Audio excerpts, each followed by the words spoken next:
नमस्कार दोस्तों, आप सभी का स्वागत है हमारे यूट्यूब चैनल परीक्षा पॉइंट में। आज हम इस वीडियो में देखेंगे एसएससी जीडी 2025 में पूछे जाने वाले रीजनिंग के महत्वपूर्ण प्रश्नों को। यानी कि दोस्तों मैंने इस प्रैक्टिस सेट में जितने भी प्रश्न लिए हैं यह सभी प्रश्न आपकी परीक्षाओं में ज़रूर देखने के लिए अवश्य मिलेगा। इसलिए दोस्तों आप लोग इस वीडियो को अंत तक जरूर देखना और अपने साथियों के पास इस वीडियो को ज़रूर शेयर करिएगा। और अभी तक जिन साथियों ने इस चैनल को सब्सक्राइब नहीं किया तो कृपया करके चैनल को जरूर सब्सक्राइब कर लीजिए और बेल आइकन को ऑल पर जाकर क्लिक कर दीजिए। तो देखिए दोस्तों, यहाँ पर हम देखेंगे तो यहाँ पर हमारे पास पहला प्रश्न क्या दिया है। तो देखिए आप यहाँ पर देखेंगे तो यहाँ पर पहला प्रश्न दिया आपके पास, निम्नलिखित संख्या श्रृंखला में प्रश्न चिन्ह के स्थान पर क्या आएगा। तो देखिए दोस्तों आप यहाँ पर देखेंगे तो यहाँ पर नीचे आपके पास एक श्रृंखला दी हुई है और यहाँ पर आपको बताना है कि इस प्रश्नवाचक चिन्ह के स्थान पर कौन सी संख्या होगी। तो देखिए दोस्तों आप यहाँ पर सबसे पहले क्या देखेंगे,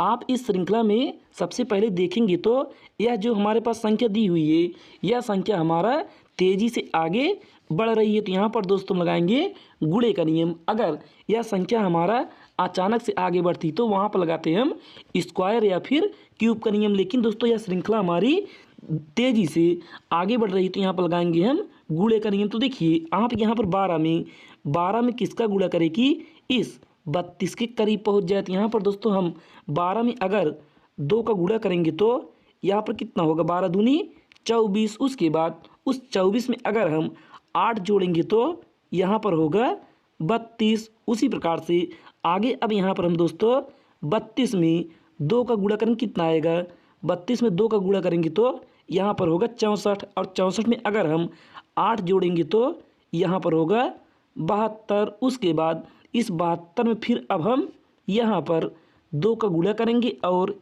इसमें जोड़ेंगे 8 को तो यहाँ पर आएगा 152। उसके बाद अब यही नियम हम आगे फिर लगाएंगे। तो देखिए दोस्तों आप यहाँ पर 152 में 2 का गुणा करेंगे और उसमें जोड़ेंगे 8 को तो यहाँ पर दोस्तों कितना होगा, यहाँ पर 152 का हम 2 गुना करेंगे कितना आएगा, यहाँ पर 2 दूनी 4 तो यहाँ पर हो गया 4। उसके बाद 2 पंचे 10 यहाँ पर होगा 0 और 2 1 के 2 1 3 यानी कि यहाँ से हो गया दोस्तों 304। और 304 में अगर हम 8 जोड़ेंगे तो यहाँ पर होगा 312 यानी कि इस प्रश्नवाचक चिन्ह के स्थान पर होगा 312, जो कि ऑप्शन नंबर सी में यानी कि ऑप्शन नंबर तीसरे में हमारे पास 312 दिया। तो यही होगा राइट आंसर। तो फिर चलिए दोस्तों, अगर आपको हमारा यह प्रश्न अच्छा लगा हो तो कृपया करके वीडियो को सबसे पहले एक लाइक करिएगा और अपने मित्रों के पास या फिर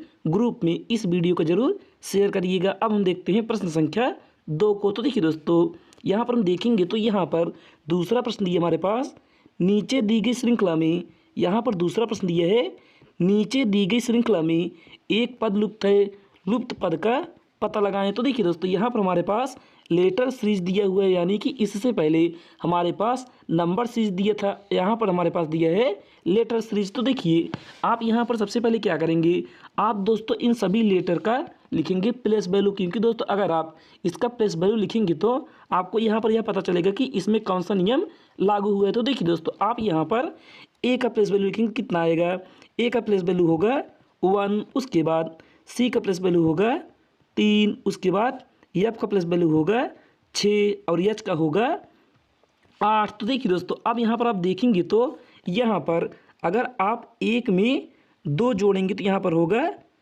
3। उसके बाद इस 3 में अगर आप 3 जोड़ेंगे तो यहाँ पर होगा 6। उसके बाद इस 6 में अगर आप फिर 2 जोड़ेंगे तो यहाँ पर होगा 8। यानी कि दोस्तों यहाँ पर आपको सबसे पहले 2 जोड़ना है, उसके बाद 3, फिर 2, अब फिर जोड़ेंगे हम 3। तो यहाँ पर दोस्तों 8 में 3 जोड़ेंगे तो कितना आएगा, 8 3 11। अब 11 किसका प्लेस वैल्यू होगा, 11 होगा हमारा के का प्लेस वैल्यू, यानी कि इस प्रश्नवाचक चिन्ह के स्थान पर होगा के, जो कि ऑप्शन नंबर किस में दिए दोस्तों, यहाँ पर के हमारे ऑप्शन नंबर ए में दी थी, ए होगा राइट उत्तर। तो फिर चलिए दोस्तों अब हम देखते हैं प्रश्न संख्या 3 को। तो देखिए यहाँ पर तीसरा प्रश्न दिया हमारे पास, यदि प्लस का आशय गुणा यानी कि जोड़ का आशय गुणा और घटाव का आशय भाग और भाग का आशय जोड़ और गुणा का आशय घटाव हो तो इस समीकरण का मान क्या होगा। तो देखिए दोस्तों,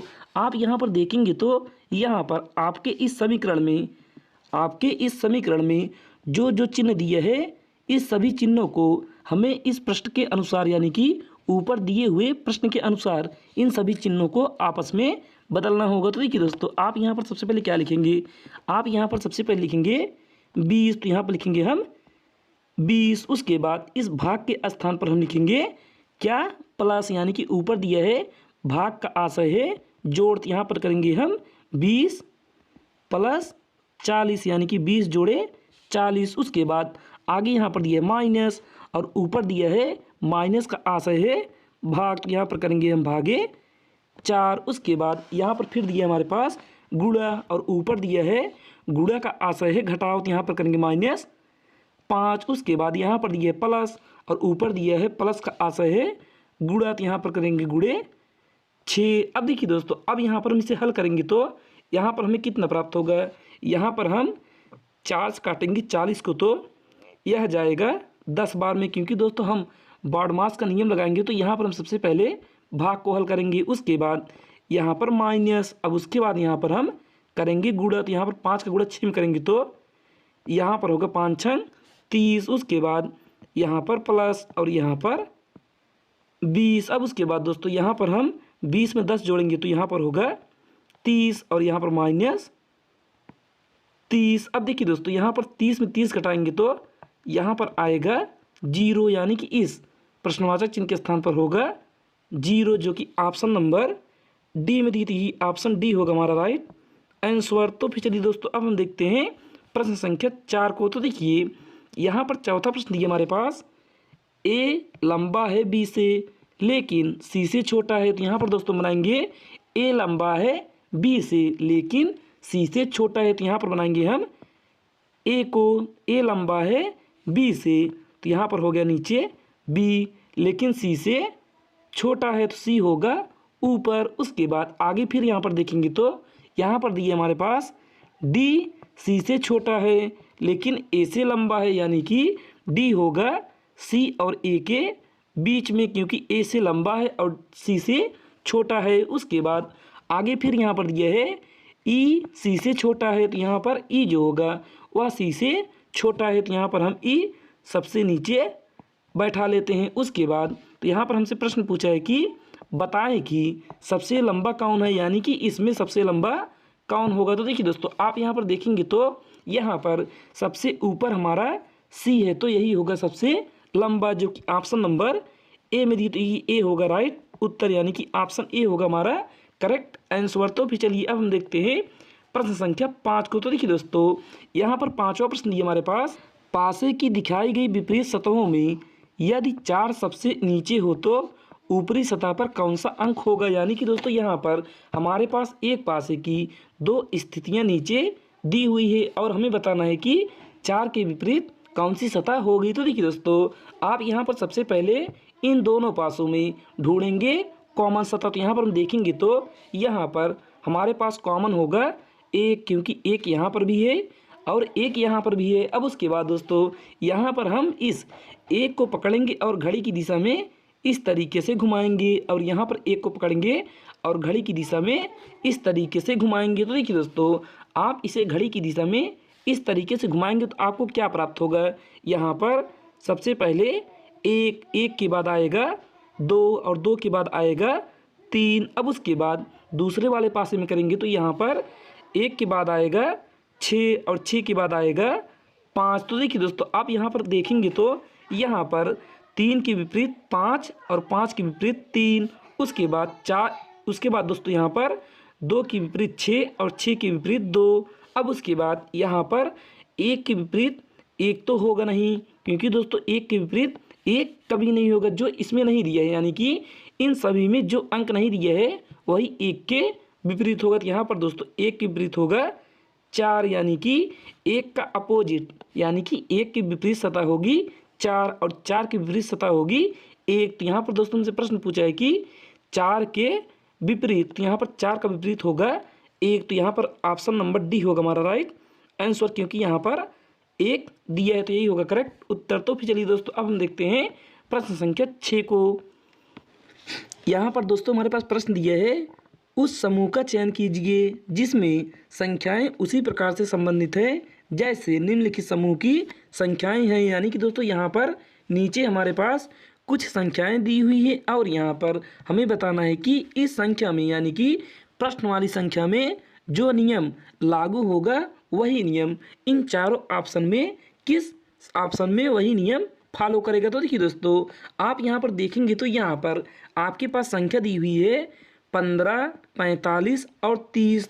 तो यहाँ पर दोस्तों हम क्या देखेंगे, हम यहाँ पर देखेंगे तो यहाँ पर 15 का अगर हम 15 का 3 में गुणा लगाएंगे तो यहाँ पर होगा 45। यानी कि 15 का गुणा अगर हम 3 करेंगे तो यहाँ पर होगा 45। उसके बाद इसी 15 का गुणा अगर दोस्तों हम 2 में करेंगे यानी कि 15 का गुणा 2 में करेंगे तो यहाँ पर होगा 30। यानी कि दोस्तों सबसे पहले हम 3 का गुणा करेंगे उसके बाद 2 का। तो यहाँ पर हम देखेंगे तो यहाँ पर पहले ऑप्शन को उठाएंगे तो यहाँ पर पहला ऑप्शन दिया हमारे पास 11, 33 और 44। तो यहाँ पर दोस्तों हम देखेंगे तो यहाँ पर अगर हम 11 का गुणा 3 में करेंगे तो यहाँ पर होगा 33। उसके बाद 11 का गुणा अगर हम 2 में करेंगे तो यहाँ पर होना चाहिए 22, लेकिन यहाँ पर दिया है 44। यानी कि यह नियम हमारा फॉलो नहीं करेगा। तो यहाँ से दोस्तों हमारा ऑप्शन ए हो गया गलत। अब उसके बाद हम चेक करेंगे ऑप्शन नंबर बी को। तो देखिए दोस्तों यहाँ पर हम देखेंगे तो यहाँ पर ऑप्शन बी दिया है हमारे पास 12, 36, 24। तो यहाँ पर लिखेंगे 12, 36 और 24। अब उसके बाद दोस्तों यहाँ पर हम देखेंगे तो यहाँ पर 12 का गुणा अगर 3 में करेंगे तो यहाँ पर होगा 36। यानी कि 12 दूनी 24, 12 36। उसके बाद इस 12 का गुणा अगर हम 2 में करेंगे तो यहाँ पर होगा 24। यानी कि दोस्तों यह नियम हमारा फॉलो करेगा क्योंकि यहाँ पर सबसे पहले हम 3 का गुणा लगाएंगे उसके बाद 2 का गुणा लगाएंगे। तो यहाँ से दोस्तों हमारा ऑप्शन बी यानी कि दूसरा होगा हमारा राइट आंसर, यानी कि ऑप्शन बी होगा हमारा करेक्ट उत्तर। तो चलिए दोस्तों अब हम देखते हैं प्रश्न संख्या 7 को। तो देखिए यहाँ पर 7वां प्रश्न दिया हमारे पास, उस विकल्प का चयन कीजिए जो तीसरे शब्द से उसी प्रकार संबंधित है जिस प्रकार दूसरा शब्द पहले शब्द से संबंधित है। यानी कि दोस्तों यहाँ पर हमारे पास एनालॉजी का प्रश्न दिया है,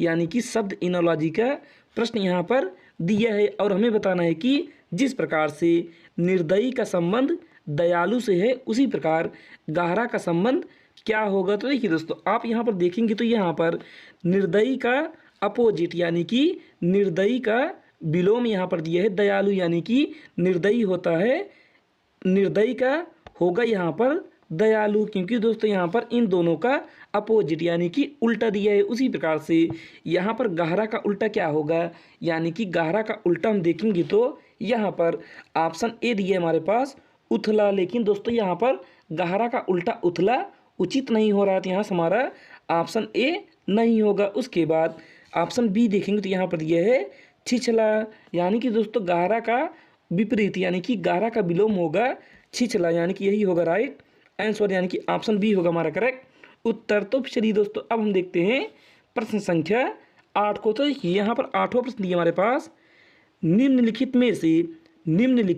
में से कौन सा अन्य 4 से भिन्न है। यानी कि दोस्तों यहाँ पर हमें बताना है कि इन 5 में से विषम कौन सा है। तो देखिए दोस्तों यहाँ पर आप 4 के स्थान पर 5 कर लीजिए क्योंकि यहाँ पर नीचे 5 ऑप्शन दिए हमारे पास। तो यहाँ पर हमें बताना है कि इन 5 में से कौन सा भिन्न है। तो देखिए दोस्तों आप यहाँ पर देखेंगे तो यहाँ पर पहला ऑप्शन दिया आपके पास शेर, दूसरा दिया यहाँ पर घोड़ा, तीसरा दिया यहाँ पर हाथी और चौथा दिया यहाँ पर गाय और 5वां दिया यहाँ पर बकरी। तो देखिए दोस्तों आप यहाँ पर देखेंगे तो यहाँ पर अगर दोस्तों हम यहाँ पर देखेंगे तो यहाँ पर घोड़ा, हाथी, गाय और बकरी यह चारों हमारा होंगे शाकाहारी जानवर। लेकिन दोस्तों यहाँ पर जो हमारे पास पहला ऑप्शन दिया यानी कि पहला ऑप्शन जो दिया हमारे पास यहाँ पर शेर, यह होगा हमारा मांसाहारी, यानी कि यह होगा हमारा मांसाहारी जानवर। तो यही होगा राइट आंसर। तो फिर चलिए दोस्तों अब हम देखते हैं प्रश्न संख्या 9 को। तो देखिए दोस्तों यहाँ पर 9वां प्रश्न दिया हमारे पास, नीचे दिए गए यहाँ पर 9वां प्रश्न दिया हमारे पास, नीचे दिए गए व्यंजन आरेख में से कौन सी दिए गए शब्द के बीच सबसे सही संबंध दिखाता है। तो देखिए दोस्तों, यहाँ पर नीचे हमारे पास कुछ शब्द दिए हैं और यहाँ पर हमें बताना है कि इसका व्यंग्य आरेख कैसा बनेगा। तो देखिए दोस्तों, आप यहाँ पर सबसे पहले क्या करेंगे, आप यहाँ पर देखेंगे तो यहाँ पर सबसे पहला दिया हमारे पास पति। तो यहाँ पर हम सबसे पहले बनाएंगे पति का व्यंग्य आरेख। तो यहाँ पर हो गया हमारा पति। उसके बाद आगे यहाँ पर दी है पत्नी। तो यहाँ पर दोस्तों हम पत्नी का व्यंग्य आरेख बनाने से पहले यह देखेंगे कि इसका संबंध इस पति के साथ है कि नहीं। तो यहाँ पर दोस्तों हम अगर पति और पत्नी के रूप में देखेंगे तो यहाँ पर इनका संबंध बनेगा, लेकिन दोस्तों यहाँ पर हम जेंडर की तरह देखेंगे। तो यहाँ पर दोस्तों देखेंगे तो पति और पत्नी में कोई संबंध नहीं होगा। तो यहाँ पर अलग से बनेगा हमारा पत्नी। उसके बाद आगे फिर यहाँ पर देखेंगे तो यहाँ पर आगे दिए हमारे पास परिवार। तो यहाँ पर दोस्तों परिवार का व्यंग्य आरेख बनाने से पहले यह देखेंगे कि इसका संबंध इस पत्नी के साथ या फिर इस पति के साथ है कि नहीं। तो यहाँ पर दोस्तों हम जानते हैं कि पति और पत्नी दोनों आएंगे परिवार के अंदर। तो यहाँ पर परिवार होगा हमारा बाहर और उसके अंदर होगा पति और पत्नी। तो यहाँ पर दोस्तों हमारा इस तरीके का डायग्राम बनेगा। तो यहाँ पर हम दोस्तों देखेंगे तो ऐसा डायग्राम हमारे ऑप्शन नंबर बी में दी थी। बी होगा राइट उत्तर। तो चलिए दोस्तों अब हम देखते हैं प्रश्न संख्या 10 को। तो देखिए दोस्तों, यहाँ पर 10वां प्रश्न दिया हमारे पास, आकृति में त्रिभुजों की संख्या ज्ञात कीजिए। यानी कि दोस्तों यहाँ पर नीचे हमारे पास एक आकृति दी हुई है और यहाँ पर हमें बताना है कि इस आकृति में टोटल त्रिभुजों की संख्या कितनी है। तो देखिए दोस्तों, आप यहाँ पर देखेंगे तो यहाँ पर